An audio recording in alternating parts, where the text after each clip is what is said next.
Well, hello, Andre. We meet again, right? Yes. Hi, Gary. How are you? Good. Good. Just by background, for if anybody hasn't seen our previous, we were dealing with agoraphobia, anxiety, all kinds of good things happen as a result of that. Your Ativan, you were taking little or none of it for weeks. Mm-hmm. And so the urticaria. No, seriously, none of it for weeks, like since August, right. since the first August 31st. Okay. The heat urticaria, which you didn't really work on, seemed to have gone. OCD seems to have gone. Lots of things have gone almost magically. Would I say it right? No, absolutely, correctly. It's correct. You're saying it correctly. It's complete. It's not completely gone. I mean, like OCD, the compulsion is still there, but I don't have to act on it. Meaning, if I see something that isn't organized the way it should be, I don't have to fix it, and I kind of smile at myself that I don't have to anymore. Yeah. Okay. But anyway, that's really more just a habit than anything. Sure. Right. So the point here is now we're having some recurrence of the anxiety or the panic that would go with visiting outside your house and things like that. Right. Right. Okay. Now you wrote me this detailed letter. Okay. You can say I made some notes. Okay. Okay. About that, and we talked on the phone about it because we want to do a little bit with that today. See if we can't do something with that. But I want to make a point first for the people listening in. There tends to be this. I got to do something here. Just a minute. There tends to be this perception that people have, sometimes about healing in general, but particularly about EFT, is it's supposed to be some kind of a magical 1 minute wonder, wave your hand, everything goes away forever, nirvana. Yeah. Okay. Well, sometimes it works that way or seems to. Okay. Mm-hmm. But that's the sort of the popular perception out there. And when it doesn't, it's not permanent, or there's more left to do or something like that, which is natural and normal and to be expected. Mm-hmm. Sometimes people say, oh, it didn't work. Oh, it didn't work. Okay. Right. I mean, that is a perception people have. What's going on here is that it did work for you, and it did work superbly. But one of the things we do a lot, and I'm big on this, is to test things, test, because we never want to be fooled by a temporary result. We never know for sure if we've gotten everything and all of that. And one of the greatest tests is the real world. That's right. And for you, that real world really hasn't bothered you for weeks. Right.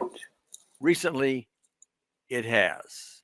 Recently, well, talk about what happened. Well, as I said to you in my email, my whole life it's always been 1 step forward and 2 steps back. When I made any progress, it just was eradicated somehow. And now with this, I feel more that it's the opposite, that it's 2 steps forward and 1 step back. So that's good because the success is still there. It's not wiped out. It's just I want to continue to move forward, and I have had a little bit of difficulty, emotional turmoil this past week, and I'm not good at saying things because my mother raised children who weren't fat and didn't cry, and those were the rules. Wait a minute. Worked fast and didn't cry? My mother's children were not fat and they did not cry. Oh, not fat. Right. Okay. And it wasn't allowed. Okay. Because we had to be starched and perfect. I got to make a note on that. Okay. And of course, my sister and I immediately put on weight as soon as she died because we were off the hook. You got to be, what was the phrase? Starched, not what? Starched and perfect. Starched and perfect. Yes. Okay. Whatever perfect is. Well, yes, my mother's was. Yeah, I mean, you should have seen us going to mass on Sundays. It was, anyway, it was something to see. Because you were all dressed just so and all Perfect. of that. Yeah, Yep. perfect. Yes. Perfect. All right. I have a sense that might be a contributor to what you're going through now, but we'll see. We'll see. Okay. Now, but tell me or tell us what has been the recurrence or what has been the recent problem? What happened? Well, I was really ill.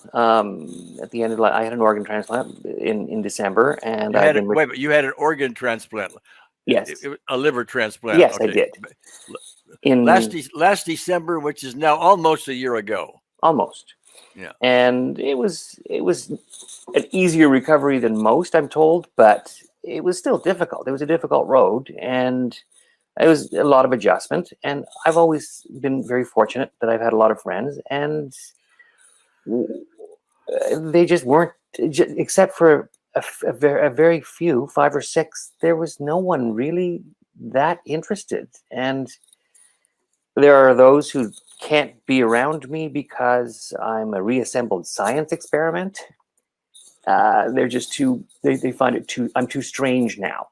And there are others who just can't deal with illness, and perhaps it's part of it is there, but by the grace of God go I, and they just can't face it. I don't know, because they don't tell me. They just have vanished. Okay.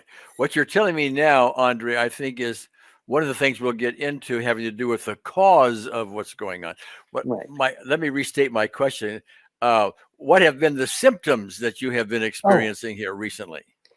Oh, well, just recurrence of anxiety from nowhere. I was thinking forward.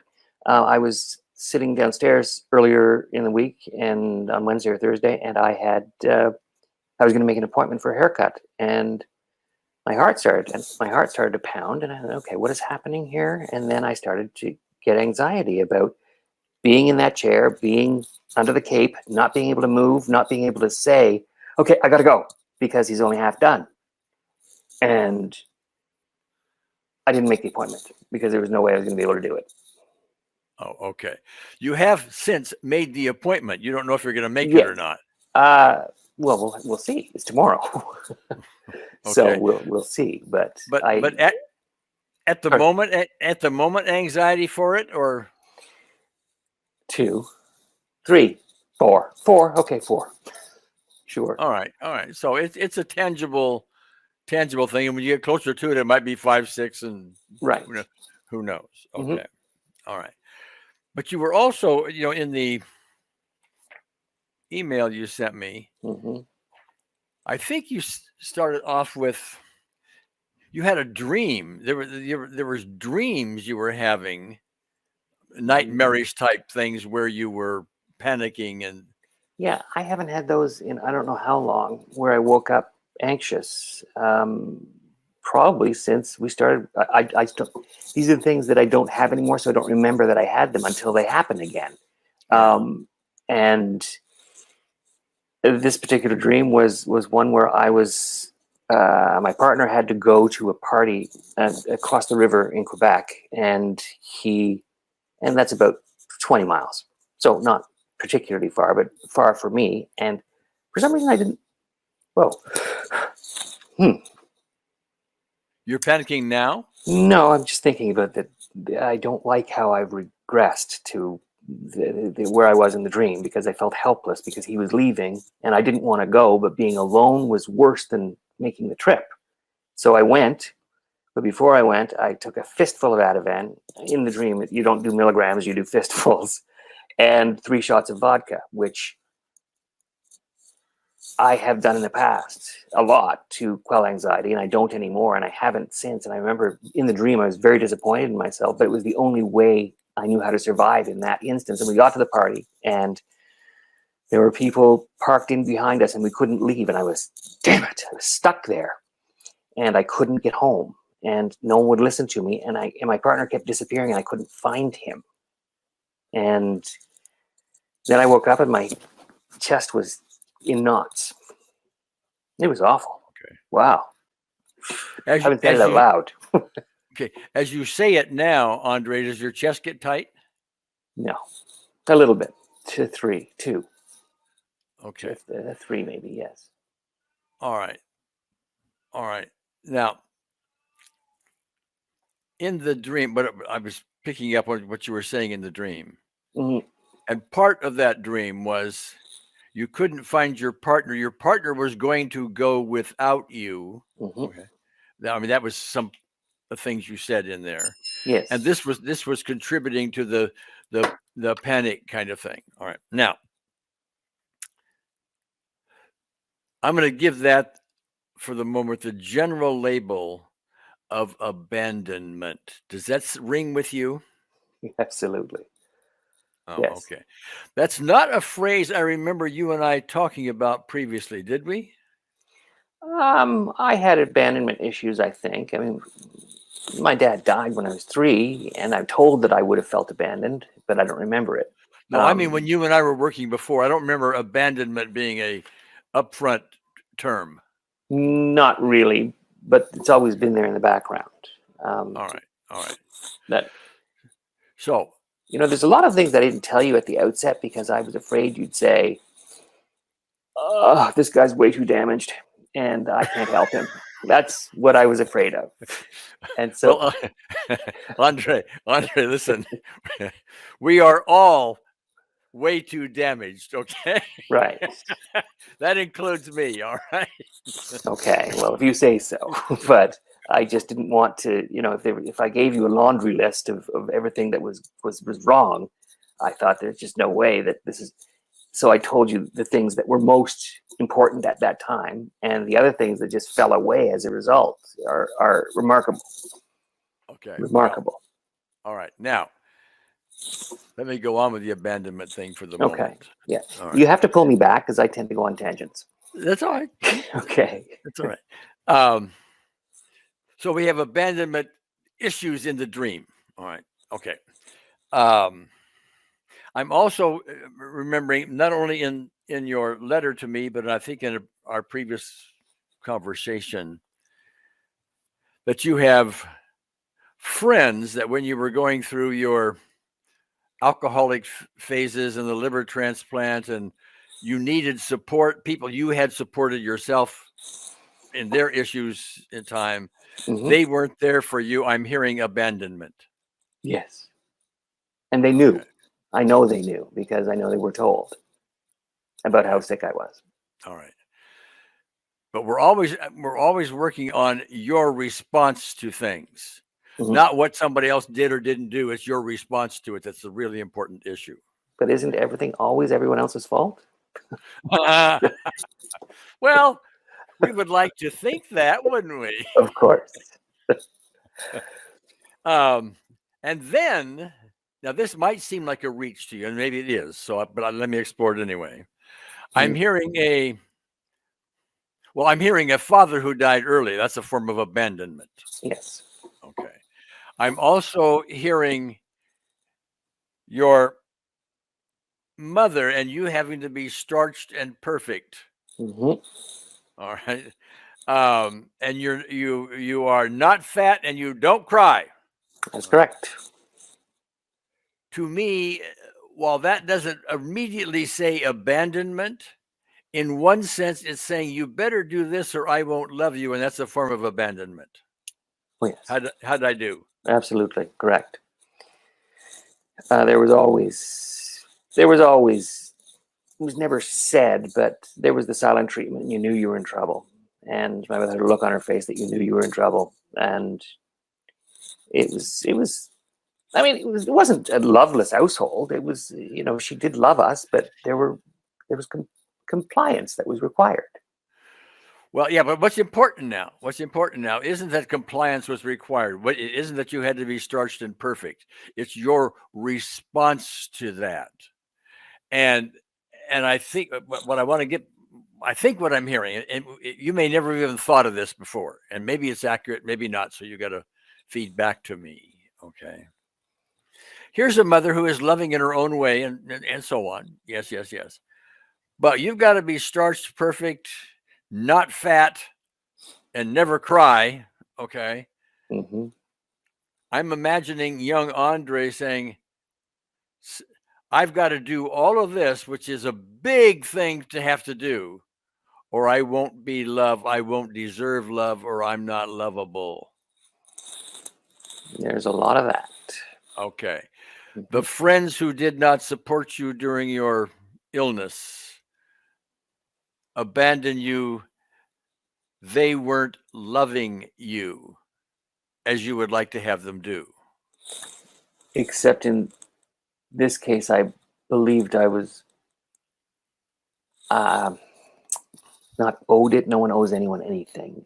That I wasn't entitled to it. I don't know what the word is. Reciprocation. Yes, because I've helped them. They should have helped me. Yeah. Okay. Yes. I helped you, therefore you owe me. And when I needed you, you weren't there. And now we get to blame. We get to be angry. We get to whatever. Okay. All right. Well, I'm putting all this together, and I can be wrong. But I need to get your intuitive sense of this. That a contributor to this recurrence of panicking, go to the haircut, the dream, the so on. This abandonment issue is part of it. Oh my God, I can't be too far from home because I don't have my support system. I'll feel abandoned out there. Yes, and for some reason, I still I have a feeling of I need. What if I'm 10 miles away from home and 50 miles away from home, and my car won't start? There will be no one to rescue me. I shouldn't need to be rescued. At this age. Yes. Yeah. Unless, of course, you're even rationally out there, your car won't start. Well, you've got a cell phone. How far are you away from someplace who can help you with your car? Right. Yes. I mean, it's a doable in this world anyway. Nowadays, it's a doable, fixable problem, but it's not immediately fixable. And I'm hearing that in the meantime, you're feeling abandoned, and boy, does that ever hurt. It does a lot. All right. But abandoned still a useful word? It's the word. Okay. All right. Yes. You also mentioned in your letter, we'll get back to that in a moment. In your letter to me, you were thinking maybe because you have some sensitivity to turkey, you had eaten some turkey and you were fine, to your surprise, with the turkey. And you and I never worked on sensitivity to turkey, okay? No. And you were fine with it for a while, but then you later, after a day or two went by and you had no problems. I remember that right? No, it was the next day when I woke. The day of the turkey that I had was that night was the nightmare. Oh, okay. And the next day was the anxiety attack. Okay, I had understood there were a day or two or three in between all that, but okay. But I didn't put the two together and had another turkey sandwich the next day. I was doing this because I'm hosting Thanksgiving and wanted to test if I was still sensitive to turkey, and apparently I am. Well, when you ate the turkey the second time, the sandwich, did you have an immediate response? No. Any response? Not immediate. I didn't connect the two until after the second time. Why do I feel so crappy? What is different? What have I changed? And that's the only difference in my everything, in anything that I regularly do. Well, intuitively, at least for the moment, I'm going to leave that one be. But let me tell you what we'll do with that. Typically, when somebody's sensitive to something, turkey, for example, or smelling some household chemical, or there's all kinds of things people are sensitive to. The reaction happens right away. Boom. Okay, here it comes. Okay, yours didn't. You had the turkey, and that night you had I'm hearing possible coincidence is what I'm saying. Right. Okay. Oh, except I haven't felt like this in so long, like 6, 8, 10 weeks. I haven't felt any kind of anxiety like this, and then I have the turkey and it happens. Well, So I'm not sure if we're doing coincidence. all right. Yes. Well, I'm not going to go there yet. Okay. At least today. Okay. Because you subsequently had a turkey sandwich and didn't have an immediate reaction again. And then, okay. It could well be that all the previous work we did, just like it took care of heat urticaria, and we didn't, that wasn't even on the table, and OCD wasn't on the table. It could well have taken care of any food sensitivities as well. It's possible. Right. It's possible. Okay. It's also possible that you do have sun sensitivity to it, to turkey. Okay. And it did contribute. But I'm going with the idea, and you correct me if you think I'm off base here, okay, please. I'm going with the idea that if the sensitivity to turkey is a player here, what it did was trigger abandonment feelings. Yes, it could have.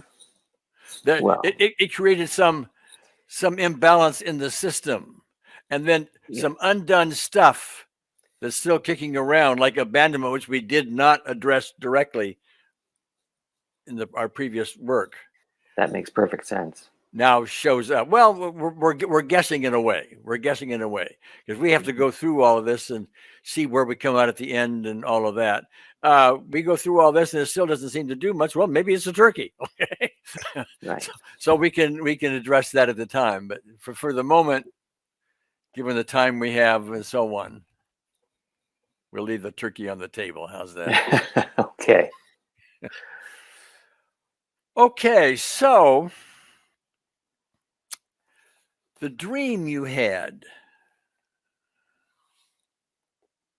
Let me ask you, I don't want to put you through any unnecessary emotional turmoil. So I'd like to have you guess for me. We have a name for what I'm going to do. It's called the tearless trauma technique. Hold on 1 second. I want to do something here. Okay. If you were to, don't do it. Just, I want you to guess for me. If you were to like close your eyes and go back and revisit that dream in vivid detail, partner not there and all of this, okay? What number of intensity do you think you would get to on a 0 to 10 scale? No. It was very uncomfortable. It was maybe a 7, I guess. You said a 10? A 7, 8, maybe. Oh, 7 or 8. I mean, 10 to me is absolute out of control panic. So 7 or 8 would be. All right. Probably. Well, okay, you are guessing, but as it turns out, in almost every case, the guess is useful enough for us to do something with it. Okay. That way you don't have to go through all this turmoil and everything else. All right. So in that dream, as you recall it, I'm not asking you to go through it in great detail. What part of it stands out as most impactful? Not being able to get home. Not being wanted to be left at home, and then once I was at the destination, not being able to get home because our car was blocked in. All right. Not wanting to be left at home has within it, in my perception, abandonment. Yes. All right. Because I was left at home, I would panic. So the panic that I experienced going to the destination would have been, I wouldn't have had it alone at home. All right. Now, if you can recall, this feeling of being left at home, abandoned, does it remind you of any other I am left at home type things way back in your past, hopefully childhood? My first panic attack happened. The first major one where I was out of control was when I was 15 and my mother had gone away for the weekend with her fiance. And I was old enough that I wasn't part of that relationship. Like I wasn't really included, and she'd gone away. And I was just watching a movie and someone had a heart attack alone in their home. And I thought, what if that happens to me? And I spun right out of control and I ended up going to the hospital. Okay. And you went to the hospital? Yes. My friend's parents came and got me and brought me to the hospital. So you went and called them, I guess, and said, Yes. "Oh, I've got a problem." Yeah. I didn't know what was happening to me because That was the first time ever? No. We've discussed the previous ones that I had when we were in the car when I was in the car with my brother and mother when I was 7, and then when I was 12 and with my aunt and uncle in Italy. But this one was a major one that lasted. It just continued for about, well, it was awful for about half an hour, and I couldn't see, and I had to leave. All right. And go out, and I people were blurry, and I couldn't stand properly, and it was awful. Well, that was really awful. When your father died in war activities, do I remember that right? In the Cold War, he was detecting Soviet submarines when we were stationed in Scotland. Okay. In 1967. It was an airplane? Yes. Airplane. Okay. And do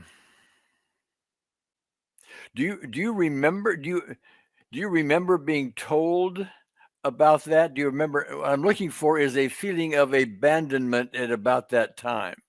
I don't remember being told. I just remember when we were back in Canada, missing him. Somewhere along the line, you were missing him. Somewhere along the line, you learned it. Okay. I'm looking for a sense of abandonment, a moment that may have occurred. Can you find one? That I don't have, because I was 2 years and 11 months when he was gone. When I know it happened because I know that friends came to the house to tell my mother, and my siblings knew, but they were older than me, and we were sent to the next door neighbors. And all right. So I'm told, but I don't remember anything about any of that. Okay, what I'd like to do, Andre, is let's start with this age 15 issue, where your mom left, and that was I'm hearing your first major panic attack. Yes. Okay.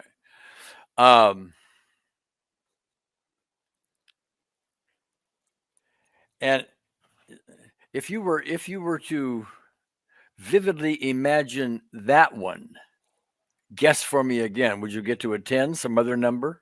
Yeah, it was pretty awful. It was a 10 at the time. Now thinking about it, it's because it's not real anymore. It's a 7 or an 8. It's intense. All right. Do you feel anything? Maybe it's higher. It's higher now. It's higher. Yes. Whew. Okay. Yeah. Okay. What do you feel in your body right now? My chest is tightening, and I'm just sort of projecting I'm expecting the panic attack. God. Okay. Well, we've got an undone thing, don't we? I think we do. All right. Let's bring an instinct therapist on this. Okay. Age 15 is not as foundational, that is, in time, as I might like sometimes, but we're going to see where it goes. It may point us to other things. It may be all we need. I don't know. We don't know till we get there. Mm-hmm. So let's just bring an instinct therapist on that. Let's just see what happens. Okay. I'm gathering that you're a 9 or 10 on that if you really got into it. Mm-hmm. Okay. All right. You're even looking tense at the moment. Yeah. Okay. All right.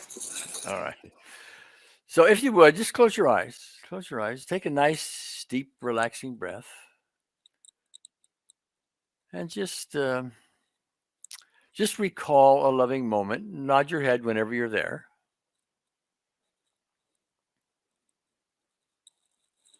Mm-hmm. All right, good. All right. So that's just an invitation for unseen therapists. We're going to hand her this little panic attack issue at age 15, and hopefully we'll get some help. Okay. So shift your focus back. There you are, age 15. Your mom leaves you at home. She, to use the term, abandons you. At least that may not be her perception. She's actually going on a date, okay? And she's more interested in that, and not really, I'm presuming, concerned about whether or not you're going to have a panic attack. But nonetheless, she leaves. She, in your perception at least, abandons you. Just like you had been abandoned in other times previous to that and so on. But this one somehow or other really culminated as a biggie. All right. Here come the chest tightness, the panic, and all of that. You need not get yourself into it. We're just describing it because unseen therapist knows all this. You don't have to drag yourself through it. We're just identifying it at the moment. So all this panic, you call somebody, neighbors say you got to go to the hospital, but this panic, I'm being abandoned. Who's going to rescue me? All these irrational thoughts go on. An unseen therapist, of course, sees this. She understands that you're not really being abandoned. She understands that you're young.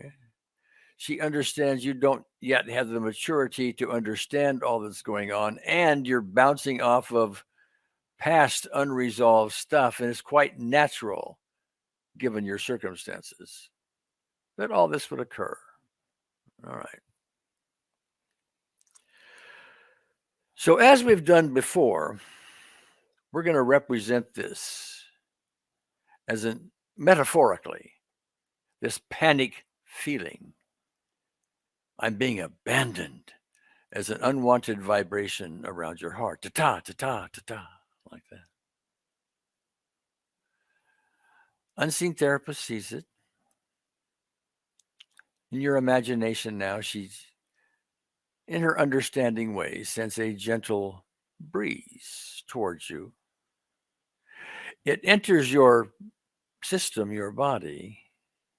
It surrounds this unwanted vibration around your heart, which may be even showing up as a chest tightening of some kind. And with that love surrounding that ta-ta, ta-ta, ta-ta, it can't really survive because it is a irrational thought to begin with. But it has its effect. So unseen therapist gently brings that loving breeze in, and the unwanted vibration starts to fade. Ta-ta, ta-ta, ta-ta, ta-ta, ta-ta, ta-ta, ta-ta, ta-ta. So we're going to do that again. Here you are at home. Mother's left. You panic. Ta-ta, ta-ta, ta-ta, ta-ta. The breeze. Ta-ta, ta-ta, ta-ta, ta-ta. Now take your time and just run through that another time or two or three or whatever you need to do. And whenever you think you've completed it, just open your eyes and we'll discuss what happened.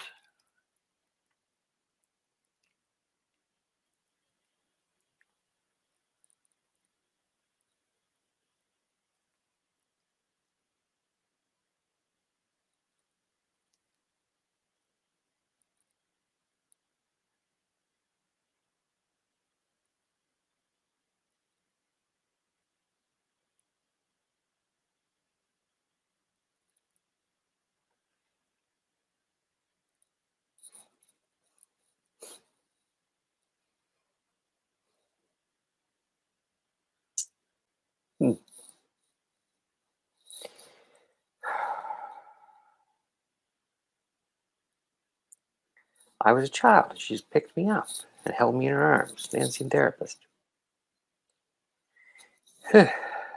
She's mist. She's ethereal, and I'm in color, and she just picked me up and held me in her arms. She's back. She's back, you say? Yeah. I couldn't find her for a few days. Not very clearly. Let me suggest something about that. Okay, yeah. We'll talk more. Because you mentioned here in your letter to me that you weren't able to find her, you weren't able to see her, etc. You don't really need to see her or find her. What you really need to, I mean, that's nice if you can, yes, okay, but it's not required to get results. You just hand it to her, and you'll know if you get results by measuring your before and your after. You don't have to see her, feel her, etc., for her to help you. But it works better if I can see her. Well, you may feel better about that, yes. Right. But what I'm telling you is it's not just because you can't see, feel, hear, etc. Just because you at the moment doesn't mean she's not there. Oh, okay.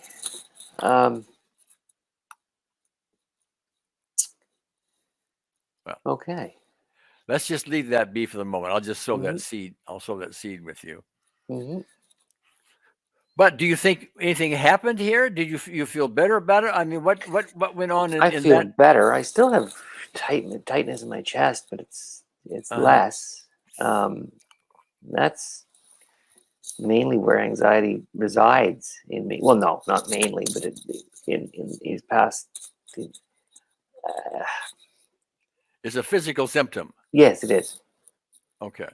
But I'm not shaking or sweating or anything like that. It just manifests itself in, I suppose it could be, I've always been afraid that I had a cardiologist when I was 25 because I was convinced I was going to have a heart attack.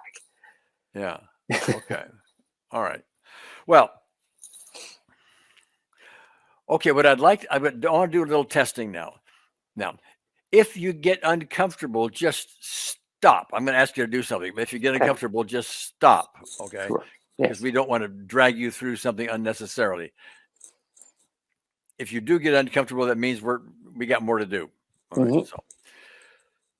So start narrating to me. Tell me what happened. There you are, age 15, your mother. Tell the story in some vivid detail and tell me if you get worked up about it. Okay. Okay, my mother had gone away for the weekend. Actually, it was a long weekend in the spring when I was 15. And I was alone. There was... Okay, this is the part I didn't... I was at a restaurant earlier in the evening, and there was this person who was this guy who was probably 2 or 3 years older than me, who was interested in me, and I didn't know anything about anything like that at that point, and it made me very uncomfortable. He was romantically interested in you. Yes. And okay. I fled the restaurant because I didn't want... I didn't know anything about anything to do with anything like that at that age, as far as my mind was concerned. And I went home, and I was uncomfortable with it, and it remained with me. And I just thought, okay, well, I'll distract myself with a movie or a TV show. And I was watching it, and a person had a heart attack in their home, and they were alone. And I knew it was Saturday night, and my mother wasn't coming back until Monday, and I was going to be on the floor by myself, not being able to be helped. And so it's not as bad. It's like a 4, maybe. Well, it's like a 3. Mm-hmm. Okay, it's like a 3 or 4, but I want to point out, and for students listening in also, element of this other fellow at the restaurant that seemed to have some romantic interest in you, and you didn't know it. That didn't show up in our previous conversation, but now somehow it shows up here and contributed to the issue. Am I? Yes. Well, now that yes, yes. I don't know why I didn't mention it. Well, I didn't think about it until I was thinking. You asked me to picture myself sitting in the living room of my home. All right. And well, okay. Yeah. That often happens. We will start doing something on what you can present, what you do remember, what you do recall. We'll make a specific event. I will bring an unseen therapist and go forward. But these are called aspects. It's lesson number 3 in your advanced lessons and all that. All about aspects. It's lesson number 4 as well. But these things start showing up. So now we have another aspect. We have this other fellow coming in, somehow a contributor to the problem, somehow an imposition, somehow a lack of safety in some fashion. How am I doing? Very well. Yes. It was very confusing because I wasn't sure where he was not aggressive, but insisting. Well, if you're not going to, we were all supposed to go to some festival, and from the restaurant, I was there with several friends, and he was there with someone else that I didn't really know. And he said, well, and I wasn't going to go because I started to feel very anxious about the whole idea. And he said, well, if you're not going to go, why don't I come back to your place with you? And I wasn't having any of that. And so they left, and I went home, and I was alone and confused and uncomfortable. And so am I hearing? Yes. Go ahead. Go ahead. So, no, sorry. That's all.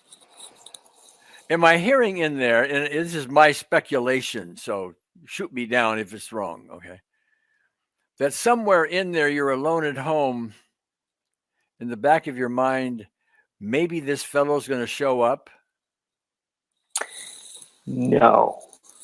Okay. He would never, no, I wasn't worried about that. All right. It was somehow a contributor. Now, let me, one of the things that sometimes that happens, I've seen with some frequency, but not all the time. Wait. It did cross my mind that he might just show up. And that would have been bad. That would have been extremely uncomfortable, because not only were we required to be slim and starched, we were also and perfect. We were also required to be polite. Yes. Yeah. So I couldn't be unkind to somebody who showed up at my door, and so I didn't want to be put in a position where I had to be unkind.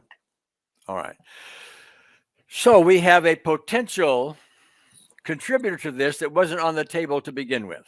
All right. So with that in mind, and we always want to be thorough here if we can. All right. Close the eyes. All right. We're going to bring Unseen Therapist is already here. We don't need to formally invite her at this point. And now we have the possibility, going back to this age 15 issue, being at home, feeling abandoned, that there's a lack of safety in here somehow. This fellow may show up.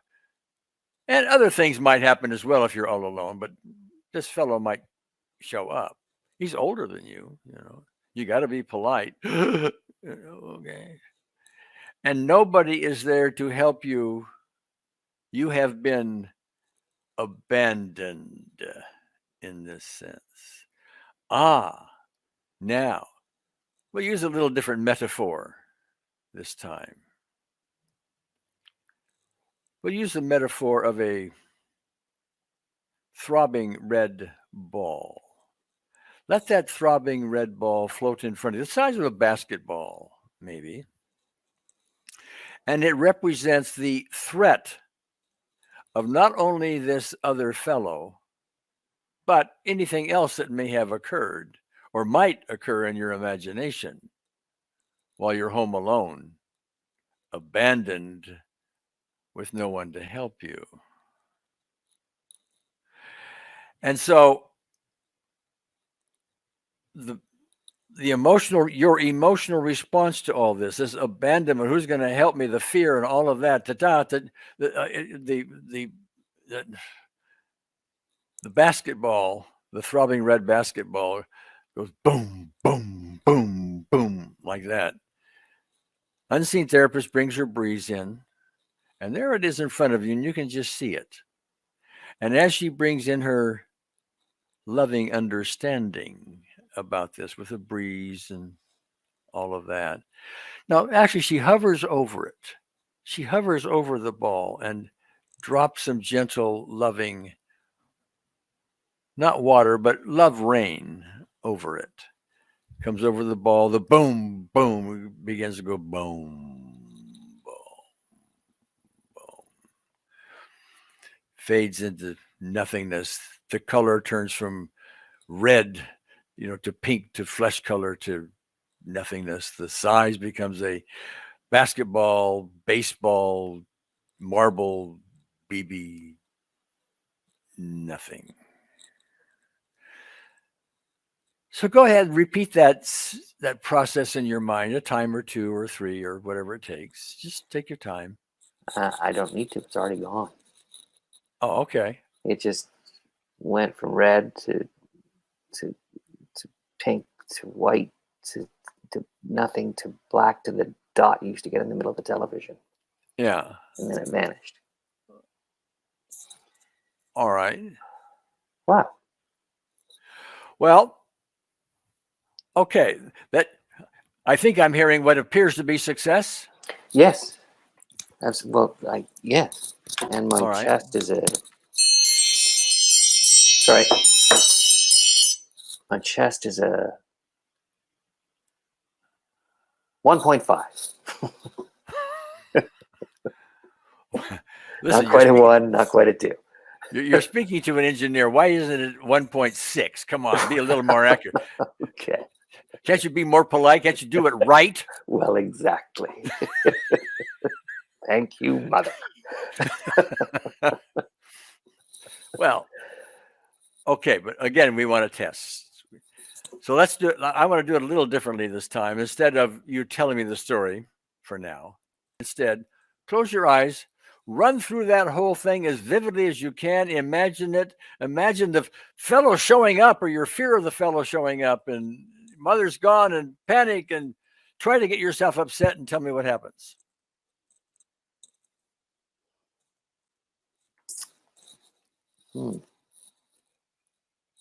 It's just square crystals floating around, and I'm able to say, I'm sorry, you have to leave.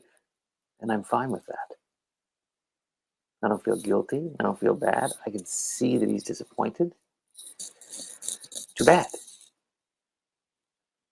All right. I see these blue sort of prismic crystals everywhere floating around in the air.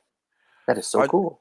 And are they good or bad, or they're beautiful? Well, they're okay. like prisms, so you can see the rainbows in them. Yeah. Okay. Wow. And they just I've never seen those before, and they just appeared. And they're just floating around, and they're peaceful. And the chest and my chest is fine. Tiny. I can just feel it, but it wants to be gone. A 0.32 maybe? Maybe. Yes, actually. 33333. All right.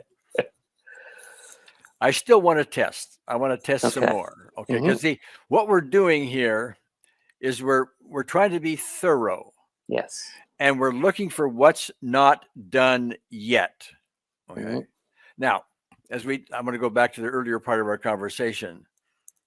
Always want to test, and the best test is the real world and the real circumstances. So you've had weeks of relief from a lot of stuff as a result, but all of a sudden the real world is getting to you, and somehow or other this one showed up. So that's a test. This issue we're speaking of, this more recent panic attack and so on.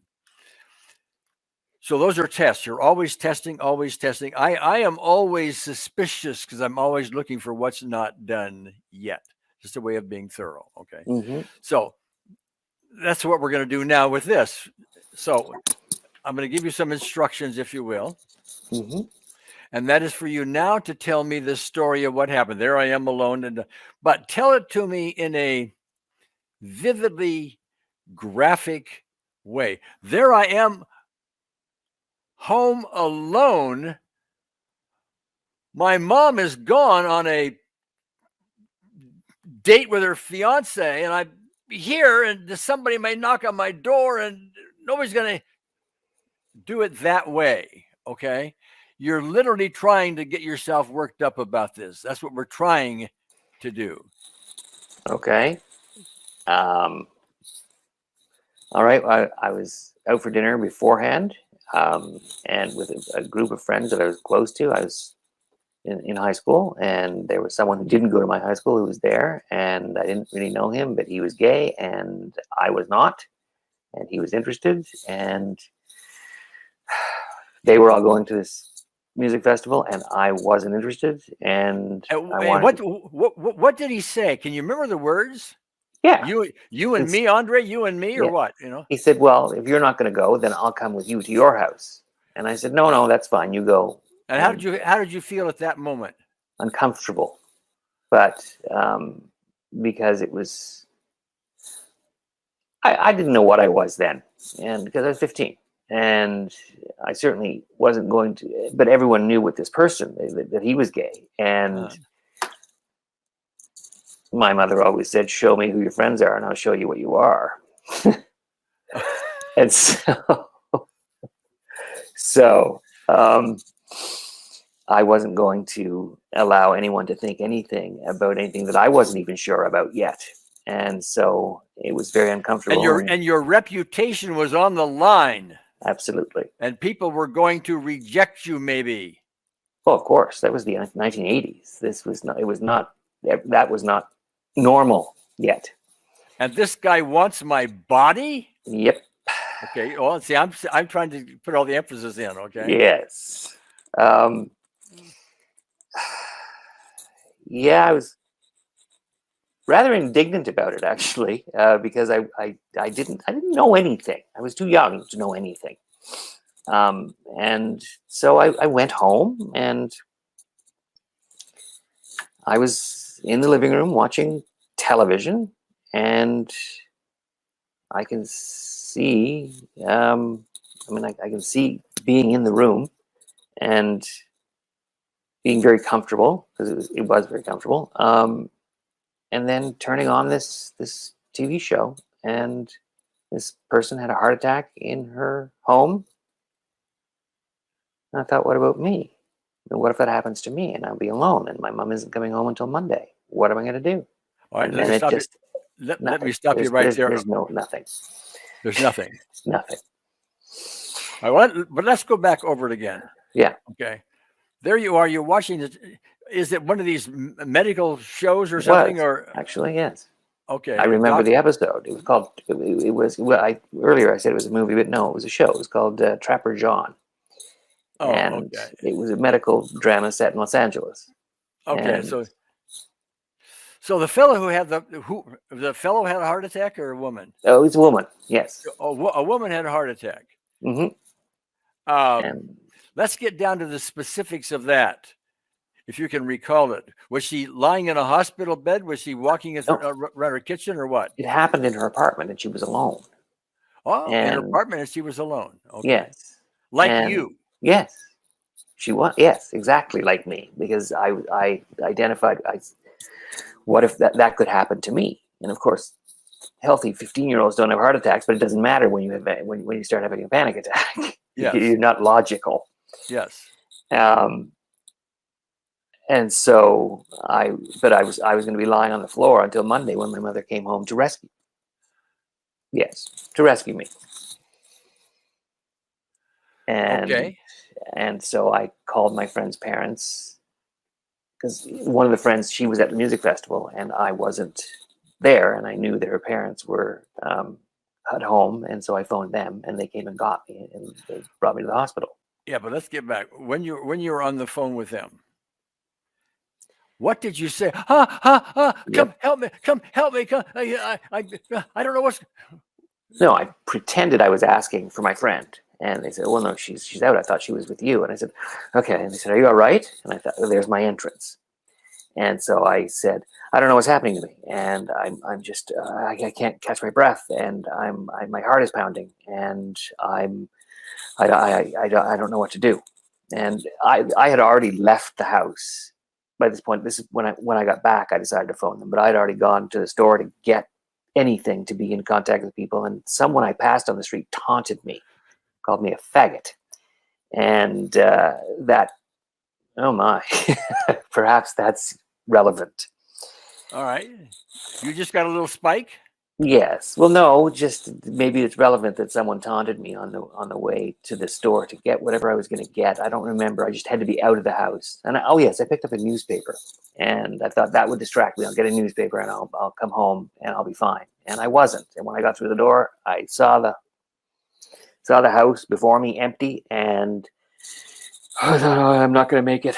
I got to call someone, and I called them, and they immediately came and got me and brought me to the hospital. As you tell this now, are you getting worked up? No, I'm not. A little tightness, maybe, in the chest. 3.32 or what? Maybe a 2.75. Okay, well, that's a something. Okay, so what makes the 2.75 or whatever it is, the 2 or 3? What makes that? Just the tightness in the chest. That's it. Well, but I'm thinking emotionally, what is going on? See, the tightness in the chest is a symptom. It has a cause. I'm looking for the emotional cause. Somewhere in that story, is it when you were called a faggot, all of a sudden there it shows up? That was pretty unpleasant because I was feeling terrible at the time, and I didn't look particularly gay. I was just tidy. Back then, you had to either you looked gay or you didn't. And so it was upsetting, and I remember it. I'm being taunted. There was 2 or 3 of them, but one person said something. The other 2 didn't. They just laughed. They laughed at me. Okay. Or they laughed at their friend, having said that to me. Oh, okay. Mm-hmm. That is a form, I'm hearing, of rejection and or abandonment. Yes, by strangers even. Yeah. Okay. Mm-hmm. Who don't even know you. Right. All right. But see, that's the kind of thing that triggers something from the past typically. That's why I wanted to go as far back as we could. Okay. But let's see where we can go with this. I want to do a little bit more just on that little piece. Mm-hmm. Okay. So close the eyes. Mm-hmm. And there you are. There are these people you don't even know. And by background, let's just talk about where they may be coming from. For them to call you any kind of a name or bully you in any fashion,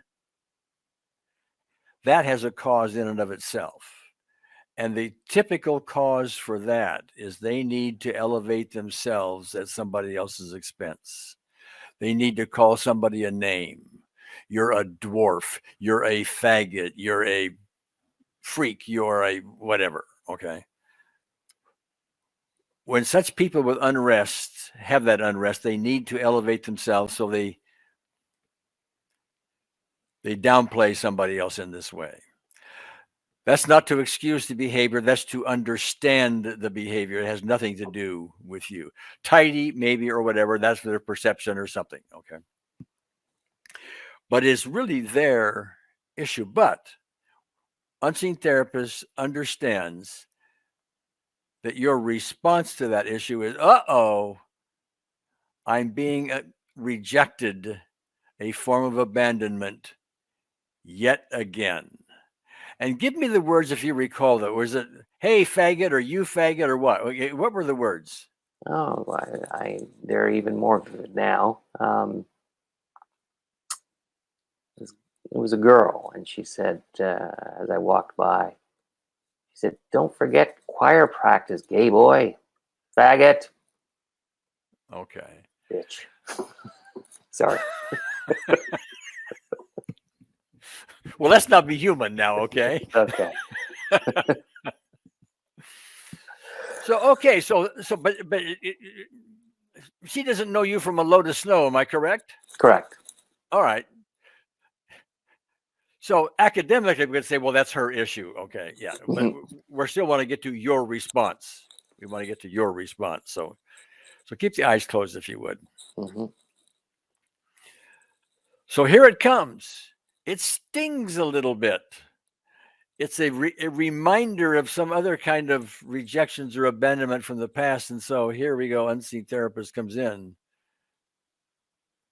and brings a gentle, it's another metaphor, just to give you the idea. We can use all the metaphors you want, just whatever seems to be fun for you. The unseen therapist now brings in creates a small, loving cloud. The cloud is floating around. It's nothing but love. It understands everything, including this faggot comment by this girl. And it floats inside of you. It's peaceful. It floats around wherever you want it to be. And it notices inside of you is echoing these words, faggot, and whatever else the girl put around it. And it just gently looks at it, smiles, invites those words in to the loving cloud, and the words in your imagination are happy to walk in. They're just words. They walk in. And they become cleansed. And they changed into, aren't you beautiful? Aren't you beautiful?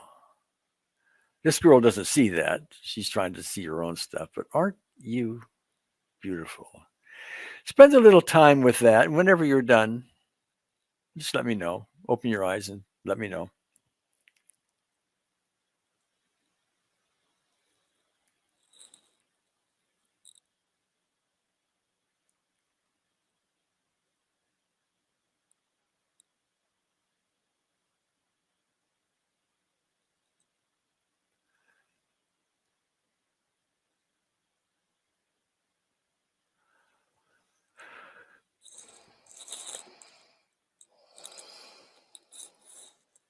Okay. All right. Seem helpful, or can you tell? Yeah.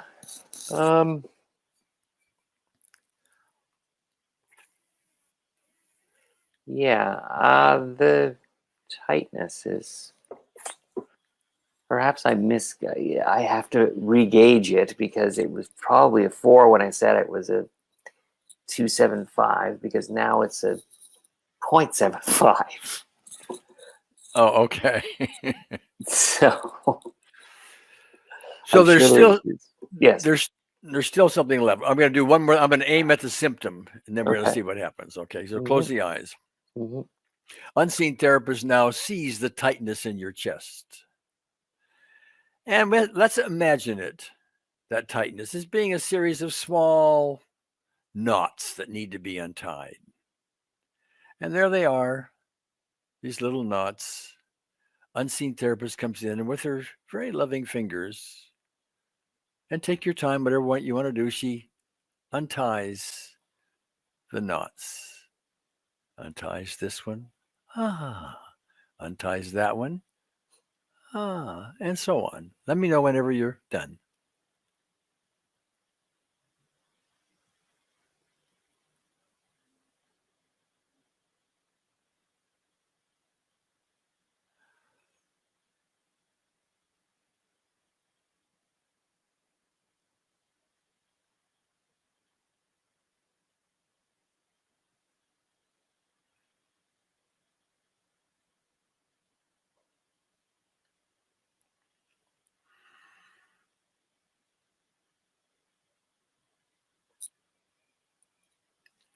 How odd.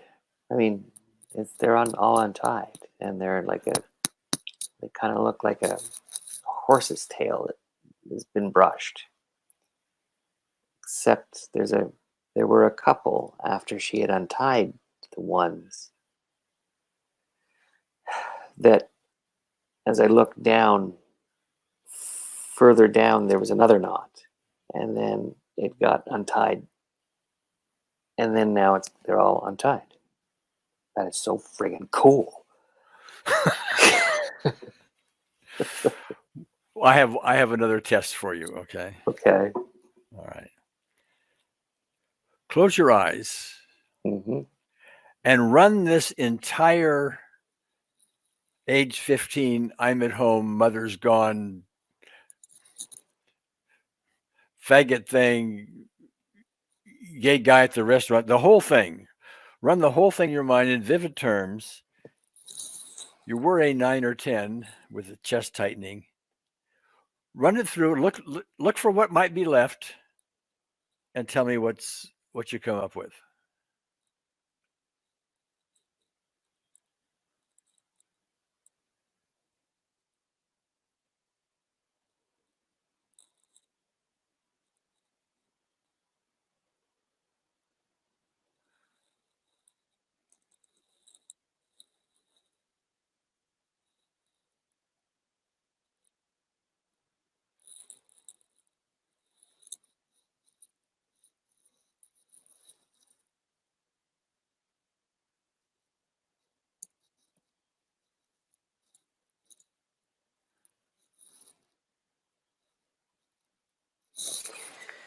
I don't care. I don't care. Oh. I mean, it's not an issue. Okay. Well, I took longer because I actually went from the restaurant, and then I could picture the stores on the street, and then down the street, and then down my street, and then into my, and then back out again to the store, and then the taunting, and then more bullying than taunting, actually, and then back again, and then making the call, and then going to the hospital, and then staying at their place afterwards, and I was completely fine and safe. And now I am too, with the whole thing. okay. I'm going to do another little test. Okay. Okay. Earlier in our conversation, we were talking about this dream that you had where your partner was leaving without you, and all of that was the dream. And I asked you to guess for me what your intensity would be if you really vividly imagined that dream. Okay. And you said you would guess it would be a 7 or an 8. If you're comfortable doing so, I'd like to have you now go through that dream in detail and tell me if you're still a 7 or an 8, or if you are whatever number you are. Does that work? Yeah, I can do that. All right, go ahead. You want me to tell you about it? No, close your eyes and run the movie.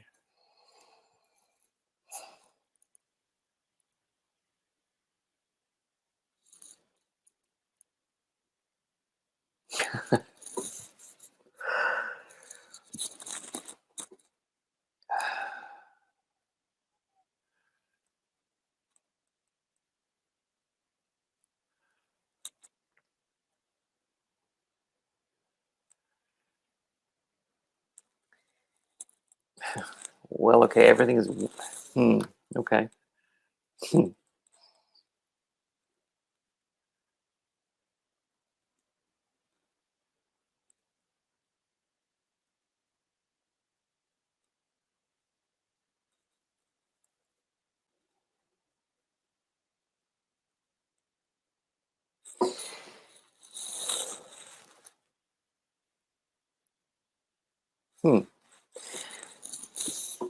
Yeah, it's not really an issue. I mean, it's not. I mean, I ran through everything, and in the new version, I didn't end up going because I didn't have to, because I was fine staying home by myself. But if I forced it, everything didn't need to be vivid anymore. It was all sort of foggy and pleasant, like clouds. And I was looking around the party for my partner, and the unseen therapist was there. He's there. don't worry. That was fine. And there was no anxiety about needing to get home because I'd get there when I got there. That makes sense? That makes sense. Yeah. Well, Andre, I've heard that kind of response before. And to me, Okay. that's a positive response. It means we're getting someplace. Yes. Okay. Well, absolutely. I shouldn't be surprised, but I am. Okay. Well, I have one more test for you. Okay. All right. This is sort of like a future test. Please close your eyes. Imagine yourself going to tomorrow's haircut and something happening and you can't leave and you're panicked and all that. Try to create that and tell me if you get your panic response.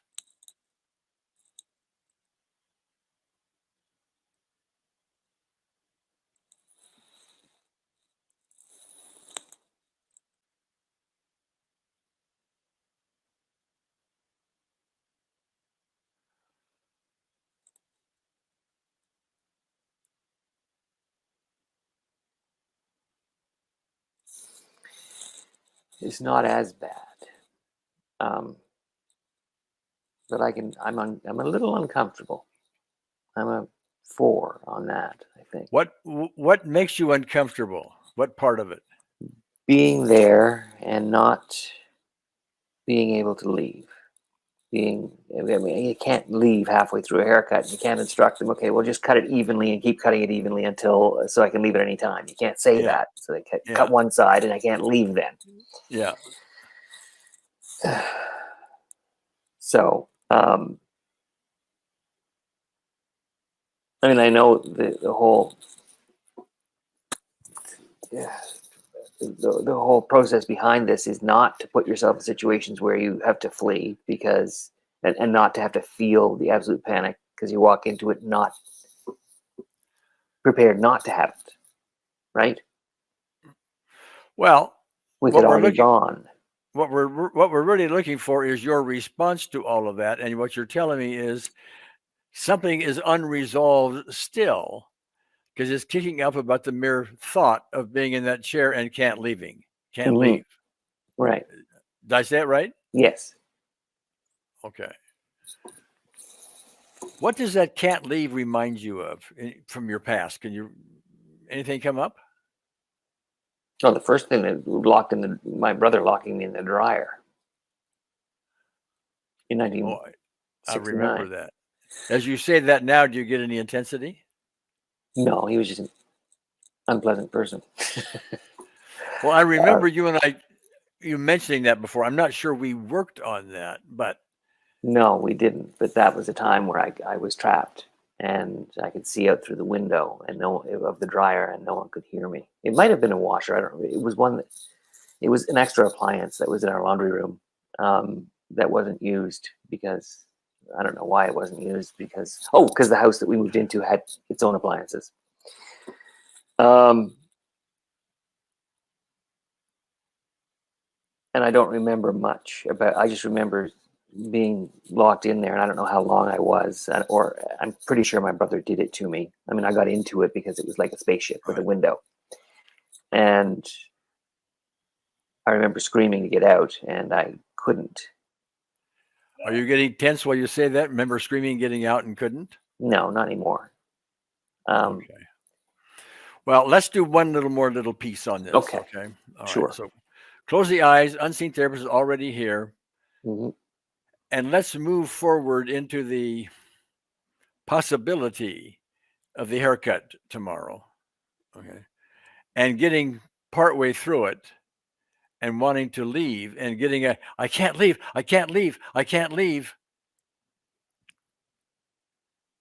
And let's imagine that 4 being this unresolved, we'll go back to the unresolved excess vibration around your heart. Okay. So there it is, represented metaphorically to Unseen Therapist. Ta-ta, I can't leave. Something similar to being in the washer or dryer, locked in there. I can't leave. I'm stuck. I'm stuck. I'm stuck. I'm stuck. I can't leave. I'm stuck. I'm stuck. Ta-ta, ta-ta, ta-ta, ta-ta. Unseen therapist with a smile. And again, her very cooling breeze. Sends that healing breeze towards you. I can't leave. I'm stuck. I'm stuck. I can't leave. I'm stuck. I can't leave.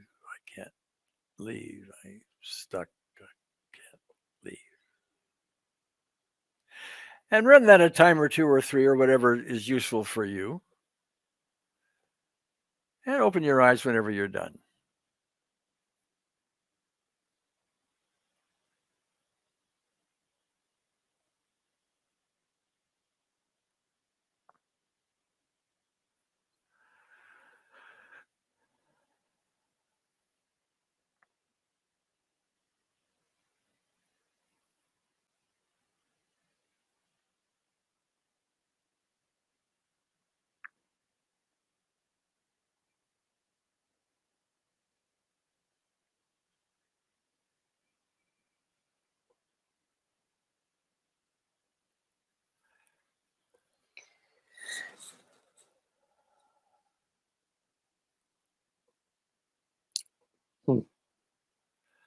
Two things.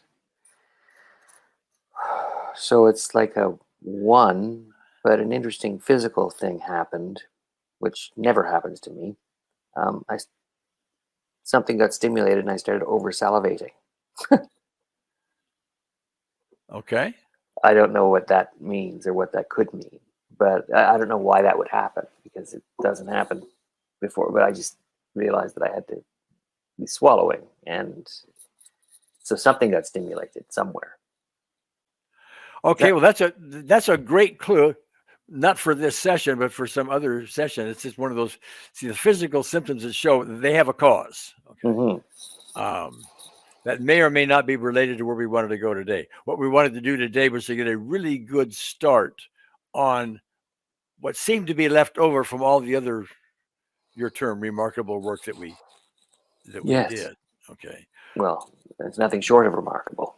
Okay, but we're not really going to get our answer. We're not really going to know until time goes on, till you go get your haircut, till you have your Thanksgiving party, till, things unfold and you find out if your panic and the occasional need for Ativan seems to show up again, or does it fade?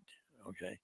We're not going to know until that kind of testing has gone on, but we try to do thorough testing now, but the ultimate test is later.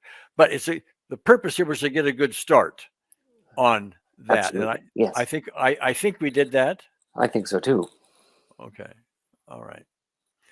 Anything else you want to go over now before? No, I'm feeling more confident about doing this, getting my haircut tomorrow, and I'm pretty sure I can do it without Ativan. And if I had to leave with my hair half cut, I could. So it wouldn't be the end of the world. Well, somebody might look at you and call you a freak or something. Of course, it's happened before, and I've got hats. So, I can laugh about it, and that's a good thing. That's a very good thing.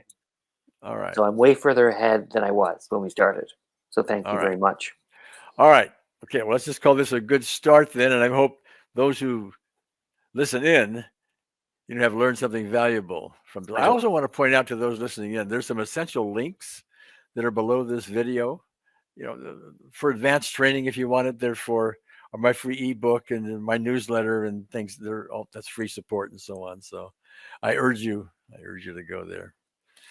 So let me know, Andre, what happens. Okay. I will. Thanks so much, Gary. I really appreciate it. All right. See you in a bit. Okay. Take care.